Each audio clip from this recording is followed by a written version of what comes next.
भी किया हुआ है, स्नेल्स लॉ ऑफ रिफ्रैक्शन याद है, नाम सुना सुना लग रहा होगा। हाँ। ठीक है, तो सबसे पहले रिफ्रैक्शन होता क्या है, हमने लास्ट क्लास में डिस्कस किया था कि अगर जैसे ये मीडियम ऑफ सेपरेशन है, ठीक है, लाइट रे इंसिडेंट हुई है ना, तो ये इंसिडेंट रे है आपकी, here we draw a normal at the point of incidence, this is the angle of incidence, है ना, and then light ray refract, it changes its path, it deviates from its path, and this is the refracted ray, and the angle between the normal and the refracted ray is called angle of refraction. This is your refraction, this is how refraction takes place. ठीक है, अब अगर because we have two different media here, let n1 be the refractive index, absolute refractive index of medium 1, n2 be the absolute refractive index of medium 2. ठीक है, in the previous class we have talked about absolute refractive index and relative refractive index as well, तो वो आपको basic idea आपको है ना, तो यहाँ पे you should always mark that this is the incident ray, ठीक है, and this is the refracted ray, because ये develop a habit of writing like this, because नहीं तो एग्जाम में क्या करते हैं ना हम, we just skip these things, we do not write, तो we should always write. ठीक है, labeling should be done properly whenever you are drawing something, you know, in physics, labeling should be done in a proper way. So the first law of refraction is that incident ray, I'm writing IR for incident ray, ठीक है, incident ray, refracted ray, RR, ठीक है, you can write completely incident ray and refracted ray, and one more thing, you will get the handouts, तो कोई problem ही नहीं है, ठीक है, incident ray, refracted ray and normal, they all lie in the same plane.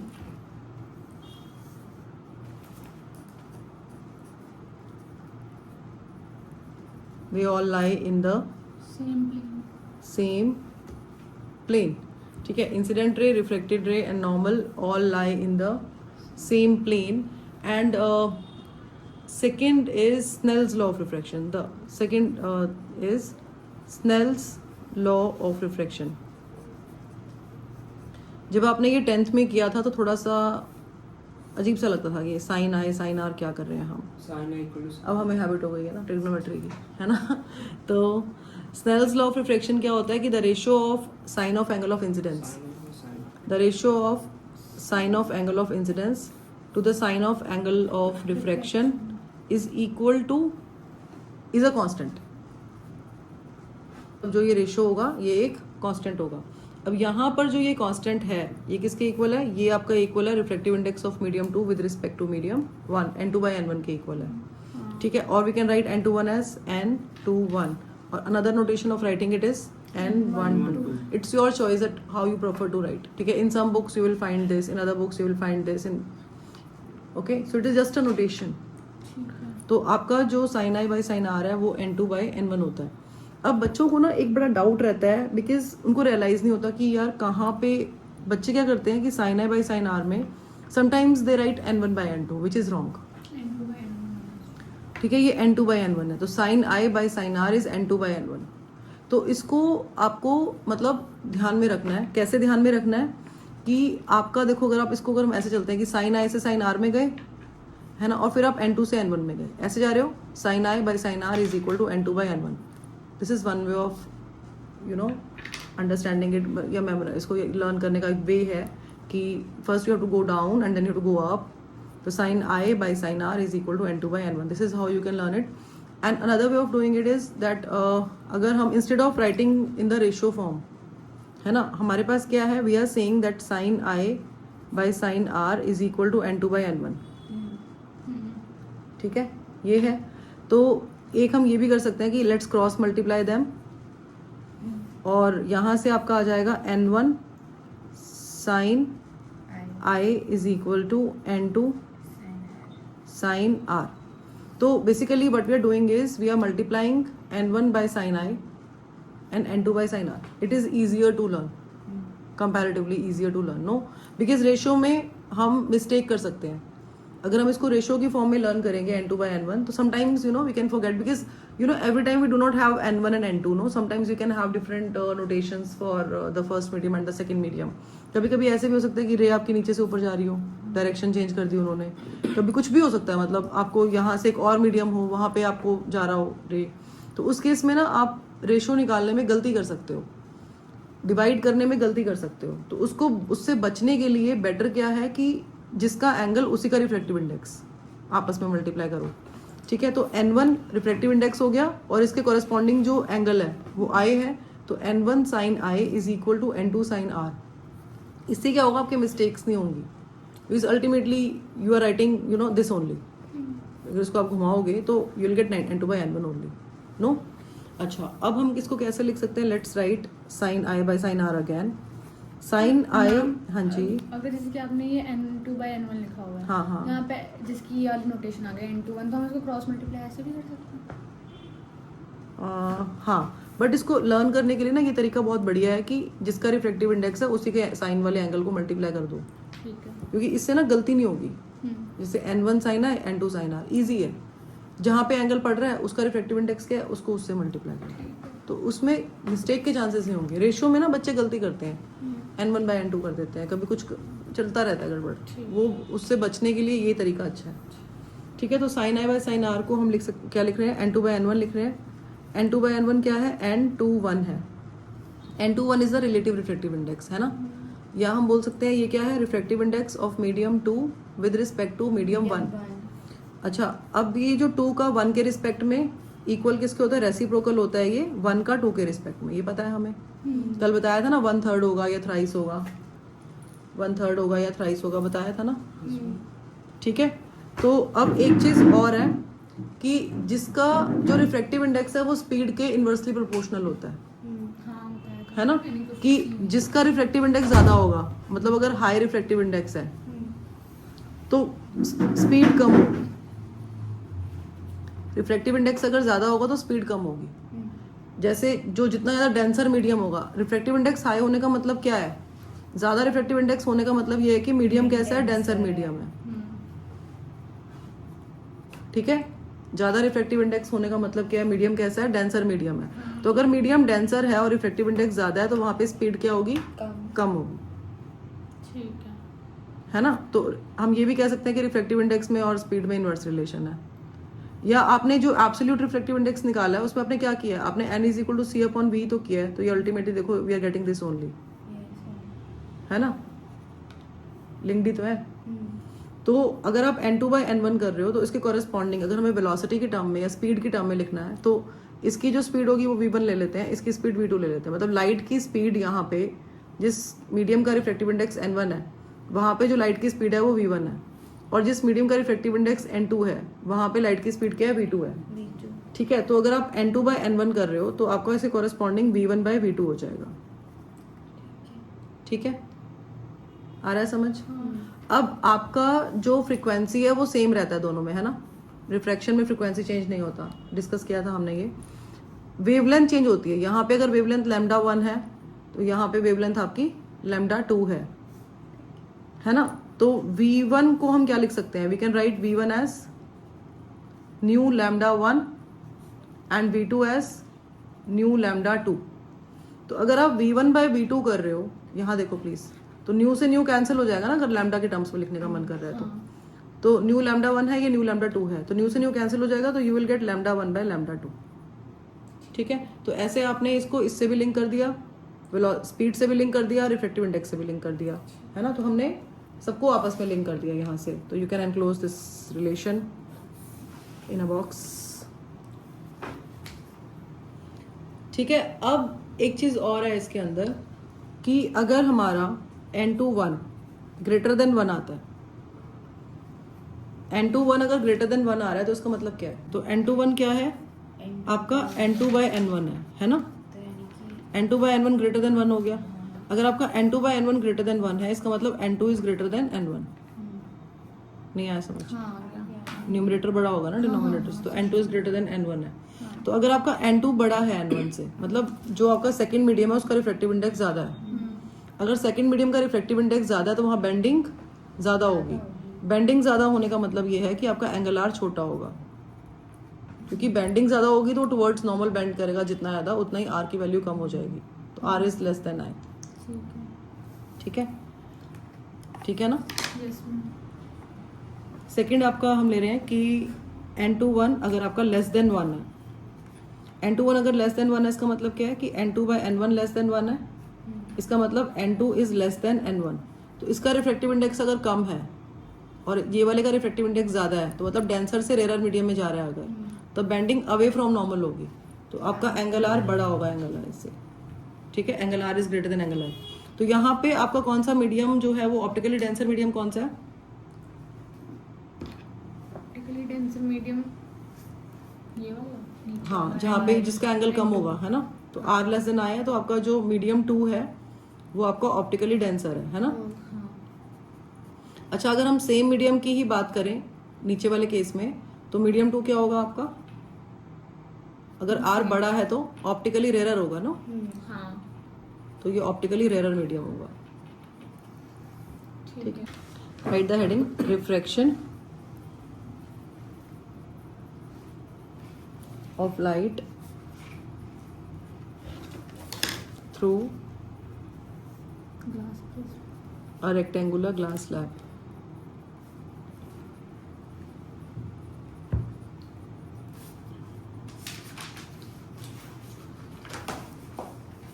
तो ये आपकी rectangular glass slab है, क्यूबोइडल शेप में होती है ना ये, ध्यान है। हाँ। अच्छा, अब इसमें रेक्टेंगुलर ग्लास स्लैब है अगर, तो ये आपका जो मीडियम है ये आप लगा लो कि ये एयर है ना, ये ग्लास है और ये एयर। अगर कहीं से लाइट रे इंसिडेंट होगी, सपोज लाइट रे इंसिडेंट हुई ऐसे, तो ये आपकी इंसिडेंट रे, ये क्या है आपकी incident ray. We can right incident ray, साथ साथ लेबलिंग करते जाओ तो कोई ना प्रॉब्लम नहीं रहती है, क्लैरिटी रहती है।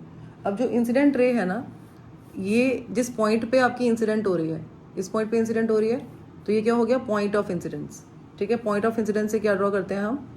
Normal. We draw a normal at the point of incidence, and the angle between the incident ray and normal is I is called angle of incidence, right? ठीक है। तो जो इंसिडेंट रे है उसको हम लेबल कर देते हैं K और ये आपका L, ठीक है। अब एक चीज़ और भी हम जो बीच में मिस कर दिया हमने कि ये दो डिफरेंट मीडिया हैं, right. We have air and glass, so reflective index air का ले लेते हैं N1, ग्लास का ले लेते हैं N2, एयर का N1। अभी हम जितने भी डेरिवेशंस करेंगे बहुत ध्यान से सुनना, वहाँ पे रेयरर मीडियम का रिफ्लेक्टिव इंडेक्स हम 1 से डिनोट करेंगे और डेंसर मीडियम के रिफ्लेक्टिव इंडेक्स को हम 2 से डिनोट करेंगे। फ़र्क कुछ नहीं पड़ेगा, it is just a notation, ठीक है। बट जितने भी डेरिवेशंस हम आगे भी रे ऑप्टिक्स में करने वाले हैं, तो रेयरर मीडियम को 1 से सब्सक्रिप्ट, डेंसर मीडियम का 2 सब्सक्रिप्ट होगा। अब बिकॉज यहाँ पे क्या हो रहा है, ये incident ray, let's come back to this, ये नॉर्मल है, तो because light is entering a denser medium now, तो it will bend towards normal like this, ठीक है। This is the refracted ray, है ना, and this angle is the angle of refraction. तो ये एक रिफ्रैक्शन हो गया हमारा यहाँ पे, ठीक है। इसको जिस पॉइंट पे ये स्ट्राइक कर रहा है, किसी के एल ले रहे हैं ना हम, तो उसी कॉन्टिन्यूशन में लेट्स राइट एम, के एल एम, ठीक है। Will draw another normal at this because it is also again you can see it is again an interface, glass air interface है जहाँ से ग्लास एंड हो रहा है और एयर स्टार्ट हो रही है। Will draw again one more normal at this point. Let's consider this angle as r dash because see they are in the same medium. We are taking this as r, this is r dash. Now because light is moving out of this glass slab and it is a rarer medium, है ना, so it will bend away from normal again, ठीक है। and this because ये आपकी emerge हो रही है ना, इसको तो हम बोलते हैं refracted ray, ये रिफ्रैक्ट हुई, ठीक है। इसको हम बिकॉज ये ग्लास स्लैब में से ये लाइट रे जो ये वाली है ये एमर्ज हो रही है ना, वी कॉल दिस एमर्जेंट रे। क्या बोलते हैं इसको? एमर्जेंट रे बोलते हैं इसको, ठीक है। ये हो गया। अब अगर इसमें हम यहाँ पे एक मिरर लगा देंगे, इन केस अगर हम लगा देते हैं, तो ये जो लाइट रे आपकी सपोज के एन है, K L M N, we are just following this sequence K L M N, it's your choice.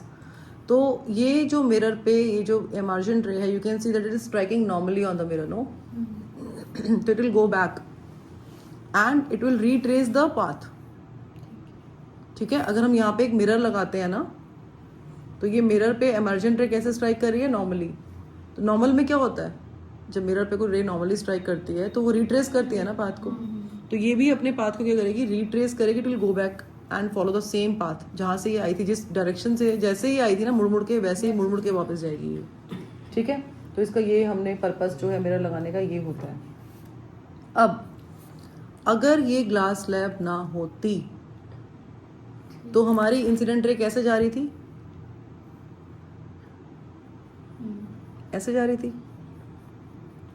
हाँ अगर ये ग्लास स्लैब ना होती तो इंसिडेंट रे कैसे जा रही थी, ऐसे, है ना। तो ये आपका क्या आ गया, इतने एंगल पे डेविएट हो गया ना। देखो ये एंगल क्या है, आपकी इंसिडेंट रे ने ऐसे जाना था बट ग्लास स्लैब के बीच में आने के चक्कर में ये डेविएट हो गई ना अपने पाथ से। तो ये जिस एंगल पे डेविएट हुई उसको हम बोलते हैं angle of deviation, this del angle. ठीक है, is called angle of deviation. And second thing, अभी जो आपकी लाइट रे जो जा रही है वो इधर से जा रही है। अगर ग्लास स्लैब ना होती तो ऐसे जाती, तो ये अपने पाथ से डिस्प्लेस भी हुई है ना, इतने इतने डिस्टेंस पे ये डिस्प्लेस भी हुई है कि नहीं हुई है। तो जो आपका इसमें एम एम डैश है ये आपका लेटरल डिस्प्लेसमेंट है। क्या है, लेटरल डिस्प्लेसमेंट। हाँ,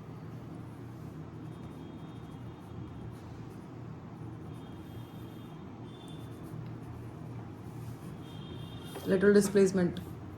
जो फर्स्ट एट एल जो आपका इंटरफेस है ना, वहां पे अगर आप स्नेल्स लॉ लगाते हो इधर, देखो अब हम ना वो रेशियो वाला सिस्टम हमने बंद कर दिया है। What we are going to do is n1 sin i, easy to learn, है ना। मतलब n1 को हम sin i के इक्वल कर देंगे, मल्टीप्लाई करके इक्वेट करते थे ना, स्नेल्स लॉ लगाते हैं जब हम स्नेल्स लॉ ऑफ रिफ्रैक्शन लगा रहे हैं ना। तो हम क्या करना क्या चाहिए कि sin i by sin r is equal to n2 by n1। मतलब हम डायरेक्टली लिख दे रहे हैं ना, हम डायरेक्ट लिख रहे हैं बिकॉज उससे क्या ना गलती के चांसेस कम हो जाते हैं। बच्चे गड़बड़ करते ही हैं इसमें, जैसे sin i by sin r n2 by n1 होगा। अच्छा यहाँ पे sin r dash by sin e आपका ये एंगल ऑफ इमर्जेंस है, तो वो आपका n1 by n2 बनना चाहिए। तो बच्चे n1 by n2 n2 by n1 में गड़बड़ कर देते हैं, क्योंकि ये बहुत जगह पे बहुत अलग अलग तरीके से यूज होता है। तो अच्छी बात क्या है कि इसका रिफ्रैक्टिव इंडेक्स और इसी के साइन वाले एंगल को मल्टीप्लाई करके लिख दो, ईजी है, ज़्यादा स्ट्रेस लेने की जरूरत नहीं। n1 sin i is equal to n2 sin r। ठीक है, ठीक है। तो यहाँ से आपका अब आप लिख सकते हो sin i by sin r is equal to n2 by n1, और यू कैन राइट n1 2। ठीक है, लेट दिस बी 1।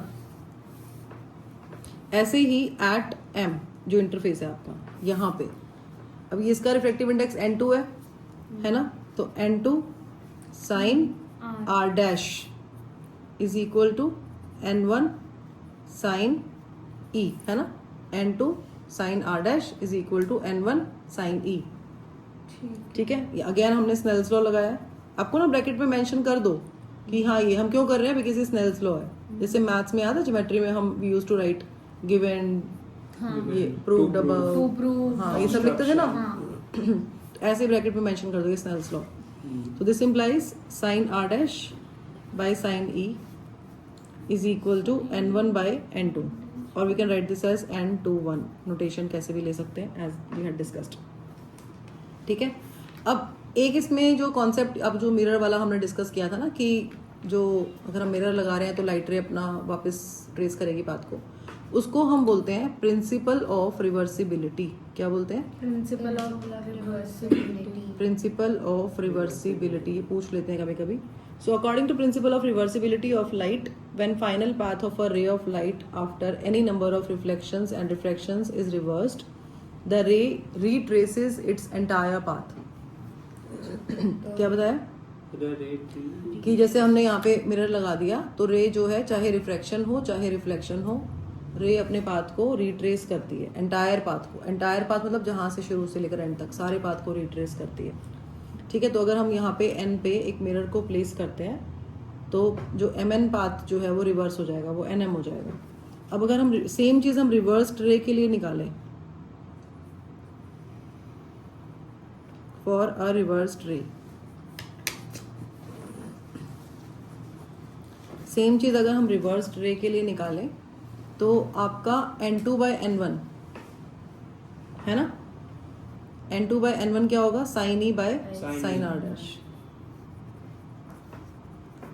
ऐसे ही चलते हैं ना, u बना के देखो, यहाँ से अगर n2/n1 कर रहे हो, नीचे ऊपर से नीचे जा रहे हो तो यहाँ पे नीचे से ऊपर जाओगे, है ना, यहाँ से ऊपर से नीचे जा रहे हो तो यहाँ पे नीचे से ऊपर जाओगे, तो n2/n1 is equal to sine e by sine r dash.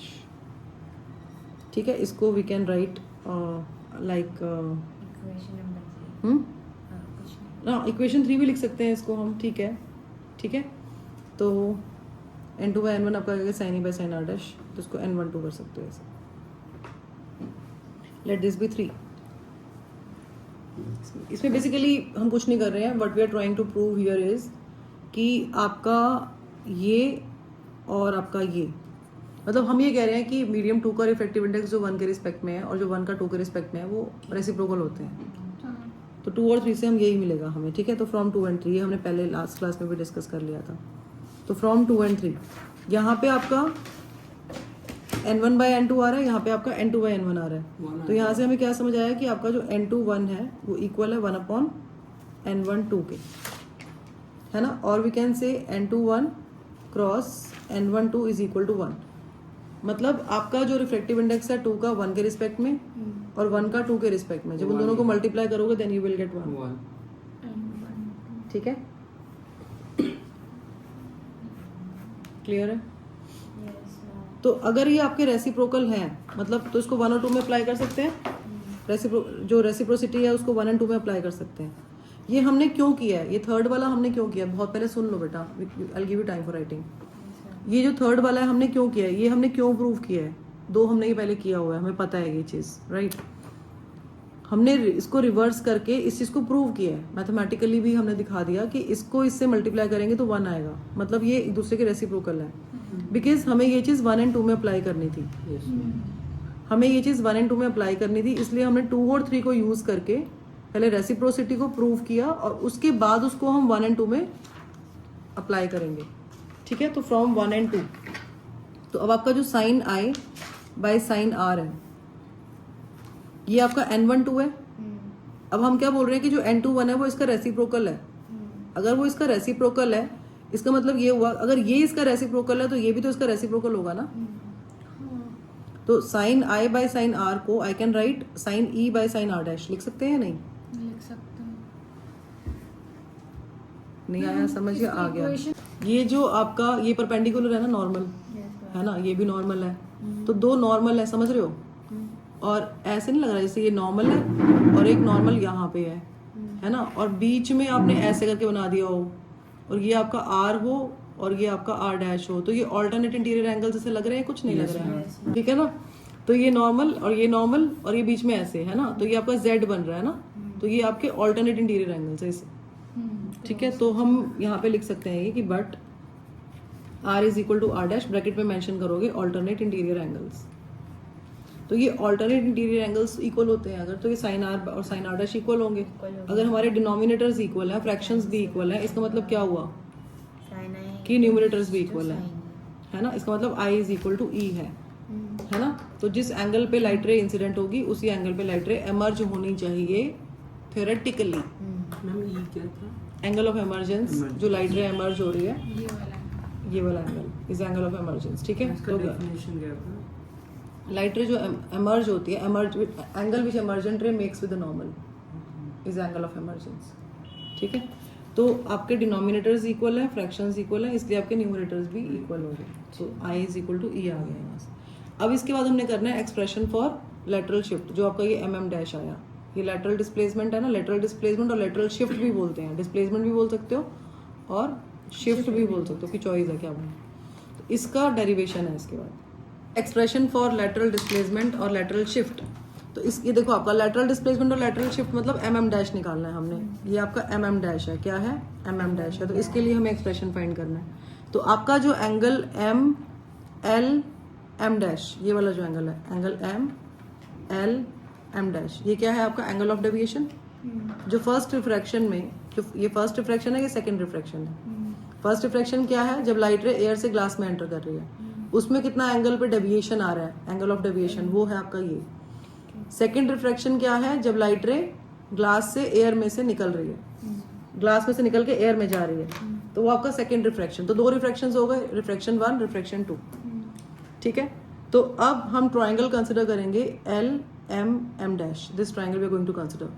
कौन सा ट्राइंगल कंसिडर करें? L M M dash. हाँ, तो triangle L M M dash consider करेंगे। तो यहाँ पे आप अगर साइन निकालते हो, ये जो आपका एंगल ऑफ डेविएशन है इसका साइन निकालते हो, देखो ये आपका परपेंडिकुलर है, पहले देख लो ध्यान से, ये परपेंडिकुलर है और ये एंगल निकाल रहे हो आप, तो ये आपका बेस हो गया। ये बेस है ना, क्योंकि देखो ऐसे जब हम निकालते हैं तो कैसे निकालते हैं, अगर ये ट्राइंगल है ना, तो ये आपका परपेंडिकुलर है और ये आपका डेल, तो ये आपका बेस होगा और ये आपका परपेंडिकुलर है, ये आपका हाइपोटेन्यूज है। ठीक है, तो ये आपका बेस है। बेस क्या है आपका? L M dash. बेस क्या है? L M dash. L M dash, है ना। और परपेंडिकुलर क्या है आपका? M M dash. परपेंडिकुलर क्या है? M M dash. और हाइपोटेन्यूज क्या है? M L dash. Hypotenuse M L. L M. तो अगर आपको साइन निकालना है तो कैसे आएगा? M M dash by M L by L M, है ना। M M dash by L M. ठीक है, तो यहाँ से because ultimately we have to find the lateral shift और lateral displacement which is M M dash, तो we will write M M dash as L M into sine of angle of deviation in the first refraction. LM sin del लिख सकते हैं, नहीं लिख सकते? यहाँ पे भी बिंदु ड्रॉ करना, ठीक है। और ये आपका जो है L डैश, ठीक है। तो L triangle L dash M, this triangle we are considering now. L dash M, इसको एक्सटेंड कर दोगे, ये L डैश पे स्ट्राइक कर रहा है, ठीक है। तो L डैश M, ये परपेंडिकुलर, ये एंगल R, ये हाइपोटेन्यूज। ठीक है। और ये हाइपोटेन्यूज हो गया, ये आपका परपेंडिकुलर हो गया और ये आपका बेस हो गया, ठीक है। ठीक है। तो यहां से आपने निकालना है cos R। cos R क्या होगा भाई? बेस अपॉन हाइपोटेन्यूज होता है ना, तो बेस क्या है आपका? एम डैश एल बेटा बेस, बेस इसमें बच्चा ये मेरे बच्चे ये देखो, मैं इसको रीड्रॉ करती हूँ आपके लिए। देखो ये लो, ये ऐसे L, ये L डैश है, ये M है, ये परपेंडिकुलर है, ये R है। तो जहाँ पे एंगल और परपेंडिकुलर लेते हैं वो बेस होता है, और ये परपेंडिकुलर होगा और ये हाइपोटेन्यूज होगा। तो आपको निकालना है cos R। cos R, तो cos R क्या होगा? बेस अपॉन हाइपोटेन्यूज के LM, है ना। ठीक है, अब मुझे LM चाहिए, जो फर्स्ट वाला रिलेशन है, यहाँ देखो वहाँ पे LM है ना, तो आई वांट दिस LM। तो M dash by sine phi. हाँ जी, बेस नहीं है ना, हाइपोटेन्यूज है। cos का अच्छा, होता है ठीक है। बेस बेस अपॉन बेटा बेस अपॉन हाइपोटेन्यूज ना, बेस ये है, हाइपोटेन्यूज ये। cos R लोगे ना, cos R क्या होता है? बेस अपॉन हाइपोटेन्यूज होता है, ठीक है। तो LL डैश है ना, डिवाइडेड बाय LM हो गया। अब हमें जो फर्स्ट रिलेशन निकाला था वहां पे LM पे छोड़ दिया था हमने, बिकॉज अल्टीमेटली हमने क्या निकालना है? हमारा एम है MM डैश निकालने का, टारगेट क्या है? MM dash. तो MM डैश निकालने में ये हमें बीच में एक वेरिएबल आ गया जो तंग कर रहा है, इसको निकालने के लिए हमने सेकंड रिलेशन निकाला। अब सेकंड रिलेशन से ultimately we have to find this LM only, because उस LM को हम यहाँ पुट करेंगे and will get a relation. सुन लो पहले, ठीक है। तो यहाँ से आपका LM क्या आ जाएगा? LL dash divided by cos R। अब LL डैश आप ले सकते हो, थिकनेस है ना, ये thickness of the glass slab, ठीक है। T, small t, LL dash thickness, तो we can write this as T upon cos R, ठीक है। T is the thickness of the glass slab.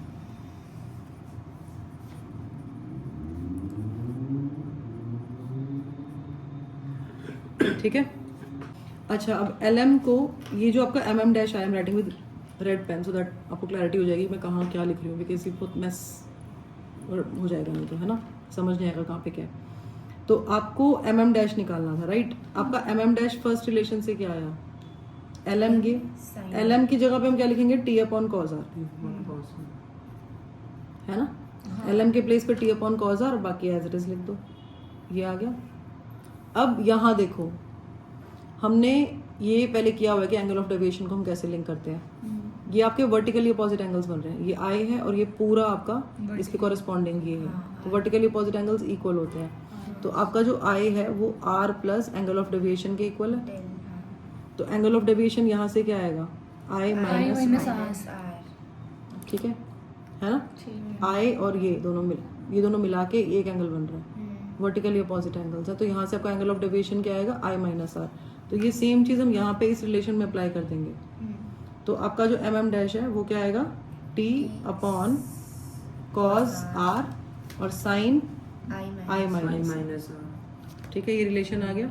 इसको ये आपका लेटरल डिस्प्लेसमेंट का हो गया, ठीक है। इसको आप बॉक्स में एनक्लोज करो बहुत ही सुंदर से, डबल बॉक्स में ऐसे, ठीक है। अच्छा, ये आपका लेटरल शिफ्ट का रिलेशन है ना, जो हमने अभी फाइंड आउट किया। अब इसमें कुछ नहीं है, जैसे कंडीशंस होते हैं ना कि मैक्सिमम कब होगा, मिनिमम कब होगा, ये वाली कंडीशंस है। तो फर्स्ट आपका ये है कि lateral shift will be maximum when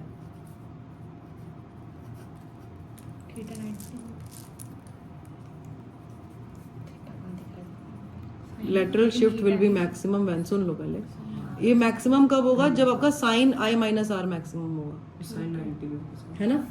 ये मैक्सिमम कब होगा, जब आपका sine i minus r maximum होगा। साइन आई माइनस आर की मैक्सिमम वैल्यू क्या होती है, 90 90 डिग्री, 90 डिग्री, हाँ। है ना। तो ये 1 होती है, साइन की वैल्यू मैक्सिमम साइन 90 डिग्री। 90। इसका मतलब जब आई माइनस आर आपका 90 डिग्री होगा तो आपका लेटरल शिफ्ट और लेटरल डिस्प्लेसमेंट जो है वो मैक्सिमम होगा।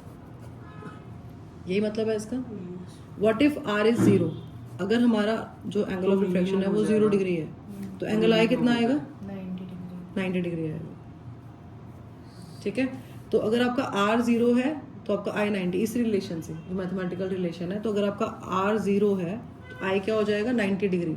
तो उसके अगर आपका आई माइनस आर 90 डिग्री है तो मैक्सिमम लेटरल डिस्प्लेसमेंट ही हो रहा है।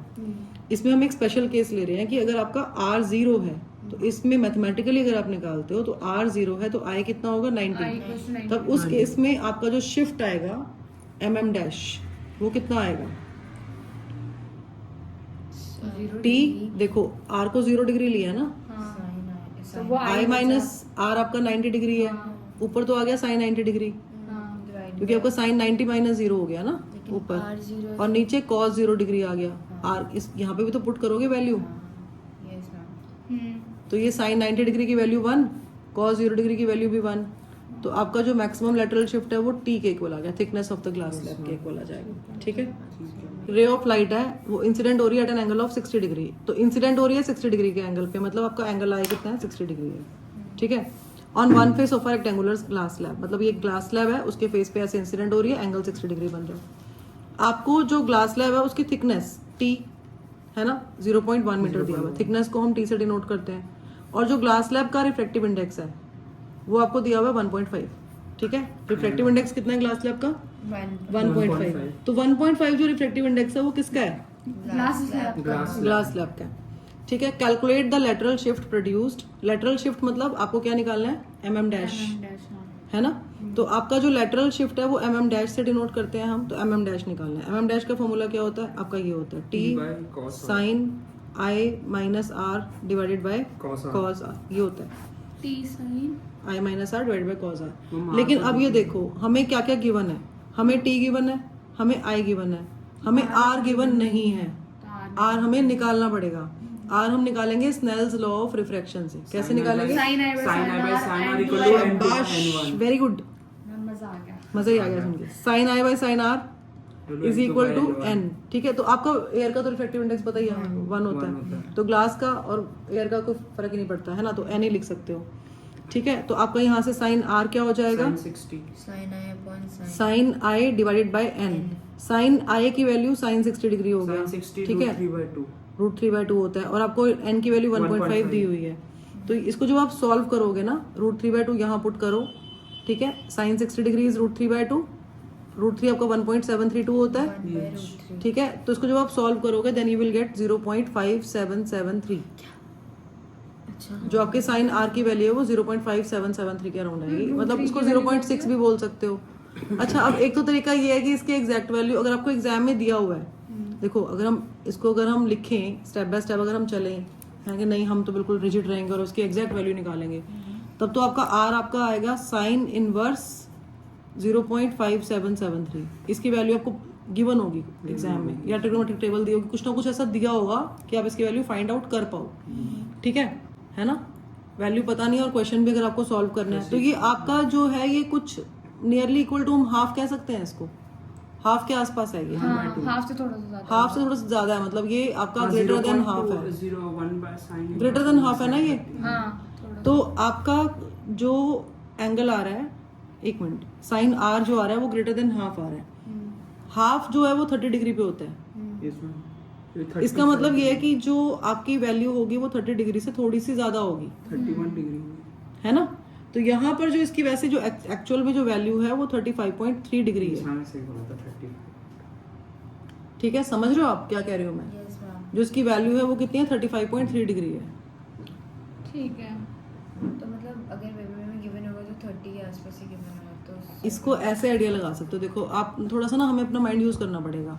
वैसे तो आपको इसकी वैल्यू गिवन ही होगी कि आपको ये इतना वो रहे ना, आपके लिए कंफ्यूजन रहे ना, लेकिन आप ना ये इसको डेसिमल्स में अंडरस्टैंड करो। जैसे आपका जो साइन 0 डिग्री है वो 0 होता है, ठीक है? साइन 30 डिग्री 1/2 है, 1/2 0.5 हो गया। इसके बाद हम निकालते हैं साइन 45 डिग्री। साइन 45 डिग्री होता है 1/√2। अगर डेसिमल में निकालोगे तो 0.707 आता है ना? अब ये जो वैल्यू आ रही है आपकी 5773 है, हाँ, मतलब ये 30 और 45 के बीच में आएगी, है ना? पहली चीज तो ये 30 और 45 के बीच में तो आएगी, लेकिन ये 0.5 के क्लोज ज्यादा है और 45 से थोड़ी दूर है, हाँ, है ना? तो इसका 35 आ रहा है ना आंसर। तो 35 30 के क्लोज है, 45 से दूर है। 45 और 35 में 10 का फर्क है और 30 और 35 में 5 का फर्क है, हाँ, Yes, ठीक ma'am. है। है ना? थोड़ा सा हमें मतलब एक गैस, मतलब एक आइडिया लग जाता है कि शायद इसकी वैल्यू इसके अराउंड हो, बट वो गैस हम कर नहीं सकते क्योंकि तो मान लो है पेपर ना? में हमने 30 मैम, वाली अभी- 33 की कुछ और लिख के आए तो मैम नंबर काटेगी ना, फिर मैम ऐसे ही बेटा वो आपको ऐसा कुछ देखो, आपको कुछ ना कुछ ऐसा दिया होगा कि आपको वैल्यूज आपको ऐसे दी होंगी जो आपको या तो आती होंगी, जो आपसे एक्सपेक्ट करेंगे कि आपको ये आती है वैल्यू निकालनी, या अगर आपको नहीं आती होगी तो उसकी वैल्यू आपको गिवन होगी। किसी ना किसी फॉर्म में आप उसकी वैल्यू निकाल पाओगे एग्जाम में, नहीं तो आप उसको साइन इनवर्स करके छोड़ सकते भी हो, बट यहाँ पे हम नहीं छोड़ पा रहे क्योंकि हमें ये नहीं निकालना ना, अल्टीमेट एम हमारा यहाँ पे ये निकालने का है, तो इसलिए हम इसको छोड़ नहीं पा रहे हैं, हमें इसकी एग्जैक्ट वैल्यू चाहिए। अच्छा, अब आर निकल गया है ना? हमने निकालना तो क्या है? Lateral shift. तो लेटरल शिफ्ट का फॉर्मूला हमने लिख लिया है mm-। अब टी क्या है आपका? 0.1 sine i is 60 degree minus 35.3 degree divided by cos r 35.3 degree. ये वैल्यूज आपको गिवन होंगी एग्जाम में। तो आपका आ गया 0.1 sine 24.7 degree divided by cos 35.3 degree. अब इनकी वैल्यूज हैं आपकी, जो ये है ये, इसकी वैल्यू है आपकी 0.418 और इसकी वैल्यू है आपकी 0.816।